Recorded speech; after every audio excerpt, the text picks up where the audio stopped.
दोस्तों, राज्यसभा के नतीजे आ चुके हैं, लेकिन सवाल बरकरार है। जम्मू कश्मीर से राज्यसभा की 4 सीटें थी, चारों सीटें पर नतीजे आ चुके हैं। इन 4 में से 3 सीटें नेशनल कॉन्फ्रेंस के खाते में गई, 1 बीजेपी के खाते में गई। लेकिन सवाल इसी को लेकर बाकी हैं और उठ रहे हैं कि आखिर बीजेपी को यह नंबर गेम कैसे मैनेज हुआ। सज्जाद गनी लोन ने बड़ा जबरदस्त हमला बोला है उमर अब्दुल्ला पर, फारूक अब्दुल्ला पर, नेशनल कॉन्फ्रेंस पर।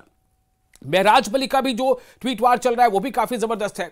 सवाल सबसे बड़ा यही है कि आखिर हुआ क्या होगा। क्या क्रॉस वोटिंग हुई? क्या यह पहले से कैलकुलेटेड मैनेजमेंट था?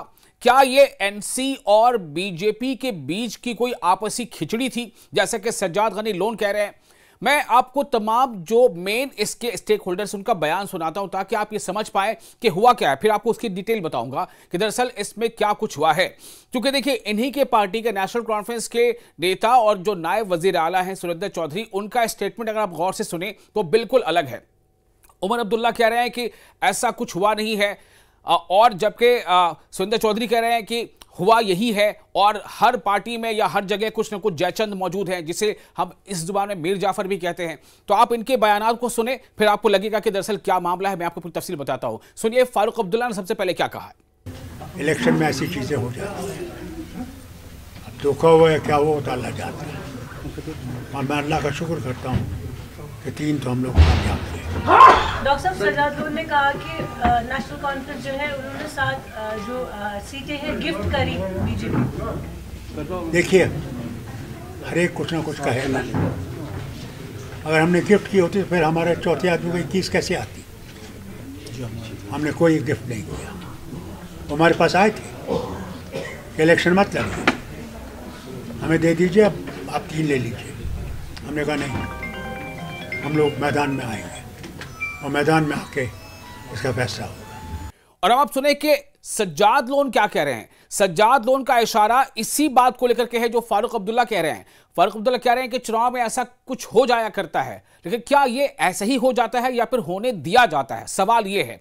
सज्जाद लोन ये सवाल उठा रहे हैं, और सज्जाद लोन को आप सुने, उसके बाद फिर आप उमर अब्दुल्ला को भी सुने और फिर सुरेंद्र चौधरी को भी सुने, क्योंकि दोनों की बातों में जो तजाद है वो आपको बिल्कुल सामने समझ में आएगा कि दरअसल एक ही पार्टी के 2 बड़े नेता क्या बातें कर रहे हैं। ये तो हॉर्स ट्रेडिंग है, या खुद से मुझे नहीं लगता हॉर्स ट्रेडिंग है। मुझे लगता है कि ये क्या नाम है इसका, अंडरस्टैंडिंग है। अंडरस्टैंडिंग है। 32 नहीं है, वो 42 + 28 ये 70 है। 42 नेशनल कॉन्फ्रेंस के और 28 बीजेपी के, ये 70 हैं टोटल मिलाकर। तो उसमें जो है ये एलओपी साहब और जो सीएम साहब है वो ज्वाइंट इनके जो हेड हैं।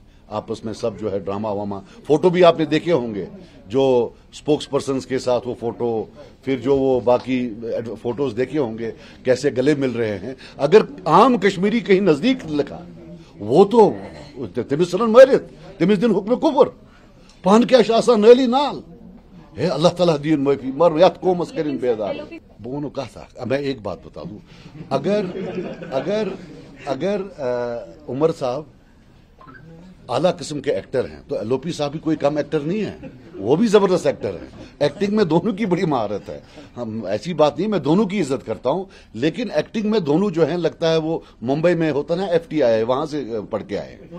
तो देखिए, ये तो बिल्कुल तस्वीर साफ है कि बीजेपी के पास अगर 28 MLAs थे और उनके पास वोट अगर 31 या 32, चूंकि 2 फिगर सामने आ रहे हैं, 31 ही मान लें, हालांकि 32 का मामला सामने आ रहा है, तो अगर 32 वोट उनको मिलती है, 4 वोट कहां से आए? इन्हीं 4 वोटों पर सवाल उठ रहे हैं कि ये 4 वोट आए कहां से। बीजेपी के लिए बहुत अच्छी बात है, बीजेपी की ये राजनीतिक, इसे हम कुशलता कहेंगे कि बीजेपी ने इसे मैनेज किया।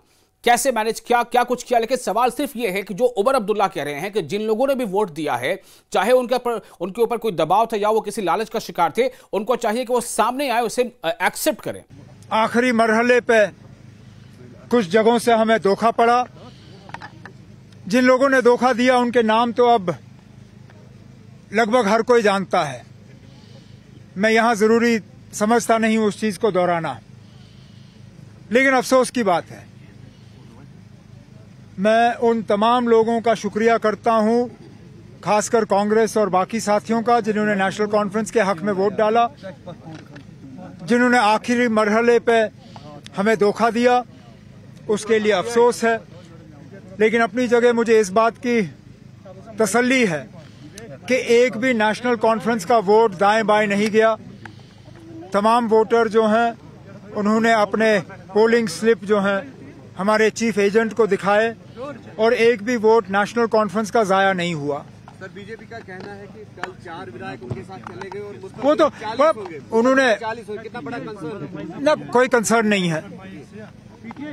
कंसर्न इतना है कि ये लोग हमारे साथ रह के हमारी मीटिंगों में शामिल होके हमारा खाना खाने के बाद बीजेपी के साथ घुल मिल गए। अच्छा होता अगर इन लोगों की हिम्मत होती कि वो खुलेआम कहते कि हम बीजेपी की मदद करना चाहते हैं, जिस तरह हमारे हंदवाड़ा के एमएलए ने किया। वो बीजेपी के खिलाफ वोट डालना नहीं चाहता था, अब बड़े बड़े रील निकाल रहा है प्रोफेसर की तरह, लेकिन उनकी कोई मजबूरी थी, जिस मजबूरी के बुनियाद पे वो बीजेपी को जो है नुकसान नहीं पहुंचाना चाहता था, तो उसने खुल्लम खुल्ला इलेक्शन जो है उसको बॉयकॉट किया, वो एब्सटेन कर गए। लेकिन जिन लोगों ने चोरी छुपे बीजेपी की मदद की, उनको अब हिम्मत होनी चाहिए, खुलेआम आके कहें कि हाँ जी हमने या तो बीजेपी के हक में वोट डाला या बीजेपी को फायदा पहुंचाने के लिए हमने अपने वोट को जो है खराब किया। आप पीडीपी को थैंक्स करना चाहेंगे? ना, जिन्होंने हमें वोट दिए, जिन्होंने नेशनल कॉन्फ्रेंस के उम्मीदवारों की कामयाबी के लिए मेहनत की, मैं उन सब का शुक्रिया करता हूँ। क्या ये मुमकिन है? इसका मतलब यह है कि ऐसा हुआ तो जरूर, अब दबाव था या लालच था, ये तो जिन्होंने ऐसा किया वही जाने, लेकिन ये हुआ जरूर है। आज न कल वो नाम भी बिल्कुल सामने आ जाएंगे कि किसने ऐसा किया। हम सुनते थे लोगों से कि बीजेपी वोट खरीदती है, वोट चोरी करती है। लोग कहते थे तो हम जम्मू कश्मीर के लोग नहीं मानते थे, लेकिन इस बार साबित हुआ इस इलेक्शन में कि सचमुच बीजेपी वोट चोर का है, वो वोट चोरी करती है। चाहे वो किसी भी पैसे से दी, कैसे किया, मैं नहीं कहूँगा, बट जैसे भी हुआ, बट वोट तोड़े गए। अगर उनके पास 28 वोट थे, बाकी वोट कहाँ से आए? ये सवाल उनके अपने खड़ा किया हमने। और ये लॉलीपॉप पार्टी हमें सबक सिखाती है, हमें मर्यादा सिखाती है, हमें असूलों की बात सिखाती है। मेरे ख्याल ये मर्यादा, ये असूल का जो सबक है, ये जो मास्टरी करते हैं, इनको हमसे सीखनी चाहिए। बहुत हद तक इशारे मिल भी रहे हैं। तो ये तस्वीर है और ये बता रही है कि दरअसल वहां क्या कुछ हुआ है। एक तरफ नेता विपक्ष ने यहां तक कह दिया कि धार्मिक का जो इनकी किताब है उसका भी इन्होंने इस्तेमाल किया और अपने विधायकों को गोलबंद किया वगैरह वगैरह। वहीं इन्हीं के पार्टी के सीनियर लीडर कह रहे हैं कि इस तरह से हुआ, हर पार्टी में जयचंद है, हर पार्टी में मीर जाफर है। इसका मतलब साफ है कि ये सज्जाद लोन की बात अगर सही है तो सज्जाद लोन की बात को वीटो कर रहे हैं मिराज मलिक को इफ्रा जान कह रही है कि ऐसा लगता है किसी को बेल मिलने वाली है। ये तमाम बातें आपके इनके बयानात से बिल्कुल साफ हो रही होंगी कि दरअसल तस्वीर क्या है।